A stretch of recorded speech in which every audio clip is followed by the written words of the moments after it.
Hey everyone, welcome back. In this video, I'll show you how to generate documents with Documint in 2026. If you want to automatically create professional documents using templates and dynamic data, this guide will walk you through the entire process step by step. First, open your web browser, visit the Documint website, and sign in to your account. Once you're on the dashboard, select the template you want to use or create a new one if you haven't already. Next, make sure your template includes all the necessary placeholders or merge fields for the information you want to insert automatically, such as names, dates, addresses, or invoice details. Now open the template and click Generate Document or the equivalent option.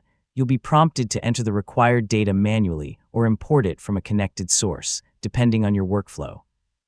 Next, fill in all the required fields carefully and double-check the information for accuracy. If you're generating multiple documents, you may also have the option to upload a spreadsheet containing your data. Once everything is ready, click Generate. Documint will process your information and create a completed document based on your selected template. After the document is generated, review it to ensure all fields have been filled correctly and the formatting looks professional. If needed, make changes to the template and generate the document again. Finally, download the completed document in the available format or share it directly using the options provided in your Documint account. And that's it. You've successfully learned how to generate documents with Documint step by step. And don't forget to like, share, and subscribe for more helpful tutorials just like this.